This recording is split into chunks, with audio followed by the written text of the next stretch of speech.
சென்னை உட்பட தமிழகத்தின் பெரும்பாலான பகுதிகளில் பெய்து வரும் கனமழையால் மக்களின் இயல்பு வாழ்க்கை பாதிக்கப்பட்டுள்ளது. சென்னை மற்றும் அதன் சுற்றுப்பகுதிகளில் நேற்று இரவு முதல் இடைவிடாமல் கனமழை பெய்து வருகிறது. நுங்கம்பாக்கம், கிண்டி, தாம்பரம், பல்லாவரம், அடையாறு, வியாசர்பாடி, திருவொற்றியூர், ராயபுரம், வண்ணாரப்பேட்டை உள்ளிட்ட பகுதிகளில் இடியுடன் கூடிய கனமழை பெய்து வருகிறது. இதன் காரணமாக ஆங்காங்கே சாலைகளில் மழைநீர் தேங்கியுள்ளதால் வாகன ஓட்டிகள் பெரும் சிரமத்திற்கு ஆளாகியுள்ளனர். பல இடங்களில் சாலைகளில் 2 அடிக்கும் மேல் தண்ணீர் செல்வதால் பல இடங்களில் போக்குவரத்து பாதிக்கப்பட்டுள்ளது.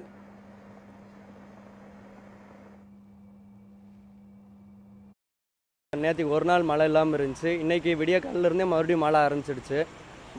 ரோடுகள்லாம் ரொம்ப டேமேஜாக இருக்குது. எங்கே குழி இருக்குது, எங்கே பள்ளம் இருக்குன்னே தெரிய மாட்டேங்குது. தண்ணி நிற்கிறத பார்த்துட்டு போனோம்னா பைக்கில் கீழே விழுற மாதிரி தான் இருக்குது. கொஞ்சம் ரோடு நல்லா போட்டாங்கன்னா நல்லாயிருக்கும். நிறையா எங்கே பார்த்தாலும் தண்ணியாக நிற்குது. அதெல்லாம் இன்னும் அகற்றாமையே இருக்காங்க. இங்கே பார்த்தீங்கன்னா பஸ்ஸு கூட அப்படியே சாஞ்சு தான் போயிட்டுருக்கு. கொஞ்சம் ரோடு நல்லா போடலாம், இனிமேல் டிரைவிங் கொஞ்சம் சேஃப்டியாக போடலாம்னு நம்பிக்கையோடு வரலாம். அதுக்கு ஆப்போசிட்டில் வர வெஹிக்கிள்ஸும் பவர், அதாவது வெளிச்சம் கம்மியாக இருக்கிறதுனால லைட் போட்டு வரதுனால சுத்தமாக ஒன்றுமே தெரிய மாட்டேங்குது. தண்ணி ரொம்ப அதிகமாக நிற்குது. இப்போ எங்கள் வீட்டிலேருந்து நான் வெளியில் வந்தாலே எனக்கு தண்ணியில் தான் நான் வரணும். முழங்களளவு தண்ணி நிற்குது. வடிகால் எதுவுமே சரியில்லை. அதனால் தண்ணி எங்கேயுமே வெளியில் போக மாட்டேங்குது. இன்னும் 2 டேஸ் மழை இருந்ததுன்னா எப்படி டிராவல் பண்ணுறதுன்னு தெரியல. ராயபுரம், வண்ணாரப்பேட்டை உள்ளிட்ட இடங்களில் குடியிருப்பு பகுதிகளுக்குள் வெள்ளம் புகுந்துள்ளதால் மக்கள் வீடுகளிலேயே முடங்கும் நிலை ஏற்பட்டுள்ளது.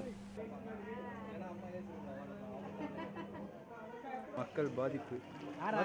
10 நாள் மழை பெஞ்சிக்கினே இருக்குதுங்க. வீட்டுக்குள்ளெல்லாம் தண்ணிங்க. எங்கள் பசங்க நாங்கள் தண்ணியில் மிதக்கினே இருக்கிறோங்க. எங்களுக்கு ஒரு சாப்பாடு ஒரு செஞ்சு வசதி கூட எங்களுக்கு இல்லைங்க. நாங்கள் ரொம்ப கஷ்டப்படுறோம். நீங்கள் வந்து சும்மா பார்த்துட்டு போகிறாங்களுக்கான எங்களுக்கு ஒன்றுமே செய்ய மாட்டோன்றாங்க. எல்லாருமே ரோட்டில் தான் நிற்கிறோம். எங்களுக்கு இடமே இல்லை. அம்மா உட்காந்து இன்னும் செஞ்சு இங்கே வண்ணாரப்பேட்டைக்கு, இந்த வண்ணாரப்பேட்டில் எல்லாமே தண்ணியில் முழுகிறோம். ஒன்றும் செஞ்சு ஒன்றும் பிரயோஜனம் இல்லாத இருக்குது. எங்கள் ஊரில் எப்போவுமே தண்ணி இந்த மாதிரி வந்தது இல்லைங்க. ஆனால் இந்த 3 நாளைக்கு முன்னாடி வீடு ஃபுல்லாக தண்ணி. அதே மாதிரி இன்றைக்கும் அதே மாதிரி தான் வீடு ஃபுல்லாக தண்ணி வந்துச்சு. அன்றைக்கி ஒரு நாள் அதிகாரிங்க வந்து பார்த்துட்டு போனாங்க. அதோட இன்னும் எதுன்னு திரும்ப வரல. அந்த ஒரு நாள் வந்ததோடு சரி, மறுநாள் வந்து பார்க்கணும் என்ன ஆச்சு ஏதாச்சுன்ற ஒரு எதுவுமே இல்லாமல் விட்டுட்டு போயிட்டாங்க. கேட்டால் நாங்கள் வந்து பார்த்தோன்ற ஒரு பேச்சு. இன்றைக்கி தான் மழை வந்து இவ்வளோ தண்ணி, எல்லா புள்ள குட்டிங்களை வச்சுட்டு ஃபீவர், எல்லாருக்குமே ஃபீவர், பயங்கர ஃபீவர். கொசு தண்ணி, காவா தண்ணியும் மழை தண்ணியும் ஒன்றா கலந்து வருது. நாங்கள் என்னதான் பண்ணுறது இதுக்கு?